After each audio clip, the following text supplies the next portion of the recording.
ശിവപുരാണം. വിദ്യേശ്വര സംഹിത. ആരാധനയിൽ ഉപയോഗിക്കുന്ന ശിവലിംഗ രൂപങ്ങളുടെ എണ്ണം. ഋഷിമാർ പറഞ്ഞു: ഹേ സൂത, ഭാഗ്യവാനും വ്യാസന്റെ ശിഷ്യനുമായ സൂത, അങ്ങയ്ക്ക് പ്രണാമം. മണ്ണുകൊണ്ടുള്ള ശിവലിംഗ രൂപങ്ങളെ ആരാധിക്കുന്ന രീതി നീ വ്യക്തമായി വിശദീകരിച്ചു. ഇനി ഒരാൾക്ക് ഉണ്ടാകാവുന്ന ആഗ്രഹങ്ങളെ അടിസ്ഥാനമാക്കി ശിവലിംഗ രൂപങ്ങളുടെ എണ്ണം ദയവായി വിശദീകരിക്കുക. സൂത പറഞ്ഞു: ഹേ ഋഷിമാരെ, മണ്ണുകൊണ്ടുള്ള ശിവലിംഗ പ്രതിമയെ ആരാധിക്കുന്നതിൽ നിങ്ങൾ നടപടിക്രമ നിയമങ്ങൾ ശ്രദ്ധിക്കുന്നു.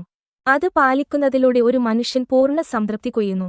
മണ്ണുകൊണ്ടുള്ള ശിവലിംഗരൂപം നിർമ്മിക്കാതെ ആരെങ്കിലും മറ്റൊരു ദേവനെ ആരാധിച്ചാൽ അയാളുടെ ആരാധന നിഷ്ഫലമാകും. അയാളുടെ സംയമനവും ദാനധർമ്മങ്ങളും വെറുതെയാകും. വ്യത്യസ്ത ആഗ്രഹങ്ങൾക്കായി എത്ര പ്രതിമകൾ വേണമെന്ന് നിശ്ചയിച്ചിട്ടുണ്ട്. അല്ലയോ ഋഷിമാരിൽ അഗ്രഗണ്യരെ, തീർച്ചയായും അതിന് ഫലം ലഭിക്കും. ആദ്യത്തെ പ്രാർത്ഥന, പ്രതിഷ്ഠ, ആരാധന എന്നിവയെല്ലാം വ്യത്യസ്തമാണ്. ശിവലിംഗ പ്രതിച്ഛായയുടെ ആകൃതി മാത്രമാണ് ഒന്ന്. മറ്റെല്ലാം വ്യത്യസ്തമാണ്. വിദ്യ ആഗ്രഹിക്കുന്ന ഒരാൾ സന്തോഷത്തോടെ 1000 ശിവലിംഗ പ്രതിമകൾ ഉണ്ടാക്കി ആരാധന നടത്തണം. തീർച്ചയായും അവന് ആ ഗുണം ലഭിക്കും. ധനം കൊതിക്കുന്നവൻ 500 ശിവലിംഗ പ്രതിമകൾ ഉണ്ടാക്കും. 1500 പുത്രനെ ആഗ്രഹിക്കുമ്പോൾ 500 വസ്ത്രങ്ങൾ കൊതിക്കുന്നവൻ.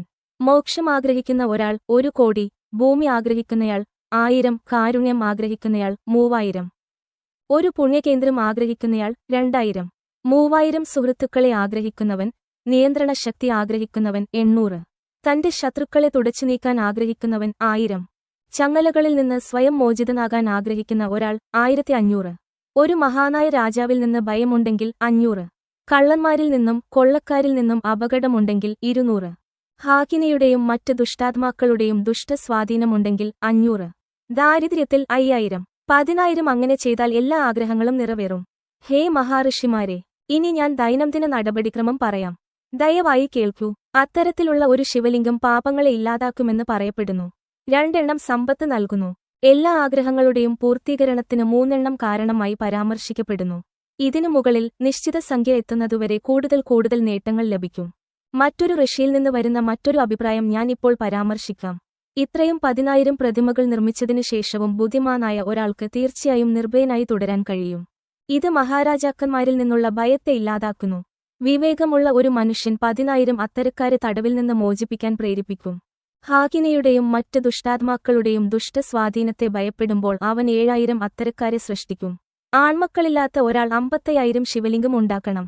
അത്തരത്തിലുള്ള 10000 ശിവലിംഗം ഉണ്ടാക്കുന്നതിലൂടെ ഒരാൾക്ക് പെൺമക്കളെ ലഭിക്കും. 10000 വിഗ്രഹങ്ങൾ നിർമ്മിക്കുന്നതിലൂടെ ഒരു ഭക്തൻ വിഷ്ണുവിന്റെയും മറ്റുള്ളവരുടെയും അഭിവൃദ്ധിയും തേജസ്സും കൈവരിക്കും. 10 ലക്ഷം വിഗ്രഹങ്ങൾ നിർമ്മിക്കുന്നതിലൂടെ അയാൾക്ക് അതുല്യമായ മഹത്വവും സമ്പത്തും ലഭിക്കും. ഒരാൾ 1 കോടി ശിവലിംഗം നിർമ്മിച്ചാൽ തീർച്ചയായും അവൻ ശിവനായിത്തീരും. മണ്ണുകൊണ്ടുള്ള ശിവലിംഗരൂപങ്ങളെ ആരാധിക്കുന്നത് കോടിക്കണക്കിന് യാഗങ്ങൾ ചെയ്തതിന്റെ ഫലം നൽകുന്നു. അത് എല്ലാ ലോകസുഖങ്ങളും ആഗ്രഹിക്കുന്നവർക്ക് മോക്ഷവും നൽകുന്നു. അത്തരം വിഗ്രഹങ്ങളെ ആരാധിക്കാതെ വെറുതെ സമയം ചെലവഴിക്കുന്നവന് വലിയ നഷ്ടം സംഭവിക്കും. അവൻ ദുഷ്ടനും ദുഷ്ടാത്മാവുമായ ഒരു മനുഷ്യനേക്കാൾ ഒട്ടും മെച്ചമല്ല. അത്തരം ബിംബങ്ങളെ ആരാധിക്കുന്നത് എല്ലാ ദാനധർമ്മങ്ങൾ, പുണ്യകർമ്മങ്ങൾ, പുണ്യകേന്ദ്രങ്ങൾ, നിയന്ത്രണങ്ങൾ, ത്യാഗങ്ങൾ എന്നിവയുമായി താരതമ്യം ചെയ്താൽ രണ്ടും തുല്യമായി കാണപ്പെടും. ലോകത്ത് നാം കാണുന്നതിൽ നിന്ന് വ്യക്തമാകുന്നതുപോലെ കലിയുഗത്തിൽ ലിംഗപ്രതിച്ഛായയെ ആരാധിക്കുന്നത് മികച്ചതാണ്. മറ്റൊന്നുമല്ല, എല്ലാ പുണ്യഗ്രന്ഥങ്ങളുടെയും മതപരമായ ആരാധനകളുടെയും സമാപനമാണിത്. ലിംഗരൂപം ലൗകിക സുഖങ്ങളും മോക്ഷവും നൽകുന്നു. അത് വിവിധ തരത്തിലുള്ള ആപത്തുകളെ അകറ്റുന്നു. അതിനെ ആരാധിക്കുന്നതിലൂടെ മനുഷ്യൻ ശിവനുമായി താതാത്മ്യം പ്രാപിക്കുന്നു. ഋഷിമാർ പോലും ശിവലിംഗ ബിംബത്തെ ആരാധിക്കാൻ കൽപ്പിച്ചിരിക്കുന്നതിനാൽ എല്ലാവരും നിർദ്ദേശിച്ച രീതിയിൽ അതിനെ ആരാധിക്കണം. വലുപ്പമനുസരിച്ച് പ്രതിമകൾ 3 തരത്തിലാണ്: ഉത്തമം, സാധാരണം, മധ്യമം, താഴ്ന്നത്, നിജം. ഹേ മഹർഷിമാരിൽ പ്രധാനികളെ, ഞാൻ അവ വിശദീകരിക്കാം. ദയവായി കേൾക്കൂ. 4 ഇഞ്ച് ഉയരമുള്ളതും മനോഹരമായ ഒരു പീഠത്തോടുകൂടിയതുമായ ഒരു ശിവലിംഗ ബിംബത്തെ ഏറ്റവും മികച്ചതായി പുണ്യപുരുഷന്മാരിൽ പണ്ഡിതന്മാർ പരാമർശിക്കുന്നു.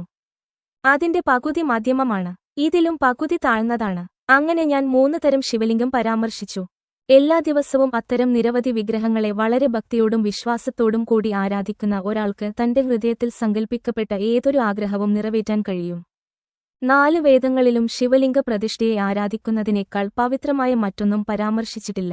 എല്ലാ പുണ്യപുരാണങ്ങളിലും എത്തിച്ചേരുന്ന നിഗമനമാണിത്. മറ്റെല്ലാ ആചാരങ്ങളും പൂർണ്ണമായും ഉപേക്ഷിക്കാവുന്നതാണ്. ശരിക്കും പഠിച്ച ഒരാൾ ശിവലിംഗ പ്രതിമയെ മാത്രമേ വലിയ ഭക്തിയോടെ ആരാധിക്കാവൂ. ശിവലിംഗബിംബത്തെ ആരാധിക്കുകയാണെങ്കിൽ അതിനർത്ഥം ചലിക്കുന്നതും നിശ്ചലവുമായ പ്രപഞ്ചം മുഴുവൻ ആരാധിക്കപ്പെട്ടു എന്നാണ്. ലൗകിക അസ്തിത്വത്തിന്റെ സമുദ്രത്തിൽ മുങ്ങിപ്പോയ വ്യക്തികളെ രക്ഷിക്കാൻ മറ്റൊരു മാർഗവുമില്ല. ലോകത്തിലെ മനുഷ്യർ അജ്ഞത മൂലം അന്ധരാണ്. അവരുടെ മനസ്സ് ലൗകിക മോഹങ്ങളാൽ മലിനമായിരിക്കുന്നു. ശിവലിംഗ പ്രതിച്ഛായയെ ആരാധിക്കുന്നത് ഒഴികെ അവരെ നാശത്തിൽ നിന്ന് രക്ഷിക്കാൻ മറ്റൊരു ചങ്ങാടവുമില്ല.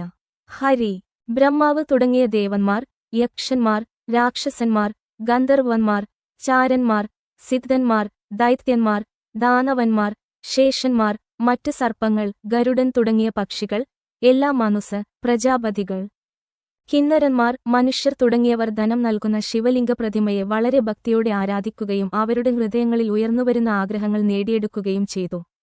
ബ്രാഹ്മണർ, ക്ഷത്രിയർ, വൈശ്യർ, ശൂദ്രർ, മിശ്രവിവാഹത്തിൽ ജനിച്ചവർ തുടങ്ങിയവർ ശിവലിംഗ പ്രതിമയെ വളരെ ഭക്തിയോടെ അതത് മന്ത്രങ്ങൾ ഉപയോഗിച്ച് ആരാധിക്കണം.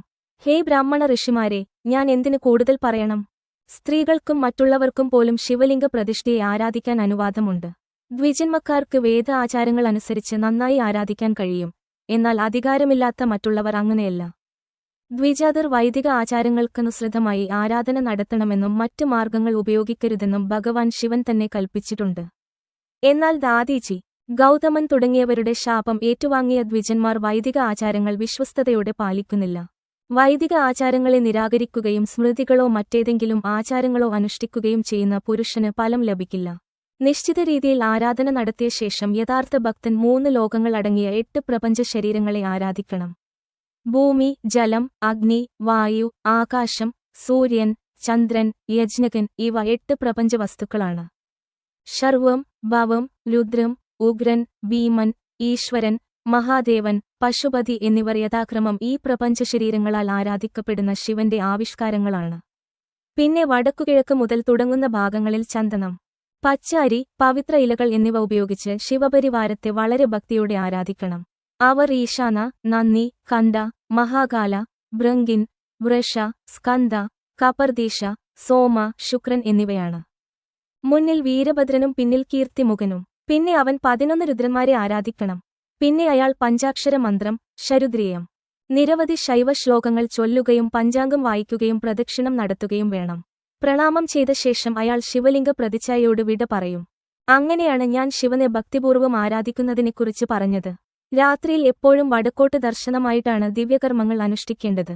അതുപോലെ ശിവനെ എപ്പോഴും കിഴക്കോട്ട് ദർശനമായിട്ടല്ല, വടക്കോട്ട് ദർശനമായിട്ടാണ് പൂജിക്കേണ്ടത്. ശക്തിസംഹിത വടക്കോട്ടോ പടിഞ്ഞാറോട്ടോ ദർശനമായി ചൊല്ലാൻ പാടില്ല. കാരണം അത് പിൻഭാഗമാണ്. ത്രിപുണ്ഡ്രം, രുദ്രാക്ഷം, ബിൽവപത്രം എന്നിവയില്ലാതെ ശിവനെ ആരാധിക്കരുത്.